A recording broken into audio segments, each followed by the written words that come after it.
રાજકોટ શહેરના મૌડી main road ઉપર રહેતા એક પરિવારની સગીર વયની દીકરીના અપહરણના 25 દિવસ બાદ પણ આરોપી પકડાયો ન હોવાના આક્રોશ સાથે આજે પીડિતાના માતા પિતા અને કોળી સમાજના આગેવાનો સહિત 20 થી 25 લોકોના ડેલિગેશન દ્વારા પોલીસ કમિશનર કચેરી ખાતે લેખિત તેમજ મૌખિક રજૂઆત કરવામાં આવી। દીકરીનું અપહરણ કરનાર આરોપીનું નામ યશ ત્રિવેદી હોવાનું ફરિયાદમાં જણાવાયું। રજૂઆત કરવા આવેલા લોકોએ ગંભીર આક્ષેપો કર્યા હતા કે આરોપી યશ ત્રિવેદી ગુનાહિત પ્રવૃત્તિઓ ધરાવતો હીન સ્વભાવનો અને પોક્સો કલમ તથા બળાત્કાર અપહરણના ગુનામાં અવારનવાર સંકળાયેલો હોવાનો ઇતિહાસ ધરાવે છે। તેમણે ભય વ્યક્ત કર્યો કે આરોપીની તાત્કાલિક ધરપકડ નહીં થાય તો તે ભવિષ્યમાં અન્ય દીકરીઓને પણ પોતાનો શિકાર બનાવશે। હું નવનીતભાઈ સનાભાઈ સોલંકી બોલું છું। એક છોકરોએ મારી દીકરીને બગાડી ગયો છે। નામ યશ ત્રિવેદી છે। એ કોઠારિયા કોલોનીમાં રહે છે અને ત્યાં એને 3 છોકરીને ભગાવેલી છે। એક છોકરીએ ગળા ફાંસો ખાધો છે અને એક એનો બાપ જંગલેશ્વરથી તેડી ગયો। એટલે એને માટે એ છોકરાને તાત્કાલિક પકડી અને 20 વર્ષની સજા થાય એવું કરવા મહેરબાની। કમિશનર ઓફિસે અમે આવ્યા હતા, ત્યાં અમે આવેદનપત્ર આજે આપેલ છે, પણ માલવિયા પોલીસ ચોકે કાંઈ પણ જાતનો જવાબ આપેલ નથી। ત્યાં દરરોજ મારી દીકરી, એના સાસુ, આખું કુટુંબ ત્યાં જઈને બેસતા તો એમ કહેતા લોકેશન ચાલુ છે, લોકેશન ચાલુ છે।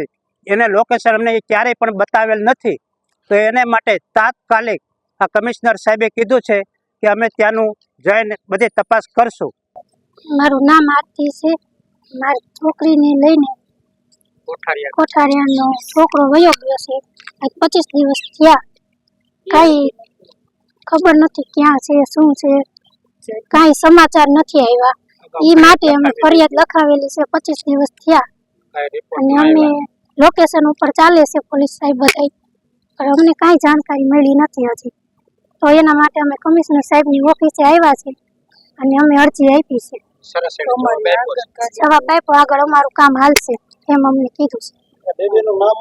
તેજસ્વી, 17 વર્ષ, 25-26 દિવસ થયા। યસ નામના છોકરા સાથે। કેટલી વાર છોકરીનું આવું કરેલ છે? પ્રમુખ અજયભાઈ ડાભી, કોળી સેના, રાજકોટ જિલ્લા। આજ રોજ અમે તારીખ 7/11/2025 ને શુક્રવારના રોજ કમિશનર સાહેબશ્રીને આવેદનપત્ર આપવા આવ્યા છીએ અને ન્યાયની માંગણી કરવા માટે આવ્યા છીએ। અમારી કોળી સમાજની દીકરી તેજસ્વી ઓળખ્યા 17 વર્ષ સગીર વયની છેલ્લા 25 દિવસથી યશ ત્રિવેદી નામના છોકરા સાથે, જે છોકરો ગુનાહિત પ્રવૃત્તિ ધરાવે છે અને અવારનવાર આવી પ્રવૃત્તિઓ કરે છે, અને જે છોકરીની ઉંમર છે જે 17 વર્ષ સગીર વયની હોવાથી એમને લલચાવી ફોસલાવી અને તારીખ 11/10/2025ના રોજ તેમના ઘર પાસેથી ભગાડી ગયેલ છે, અપહરણ કરેલ છે અને છેલ્લા 25 દિવસથી માલવિયા પોલીસ સ્ટેશનમાં ગુનો દાખલ થયેલ છે।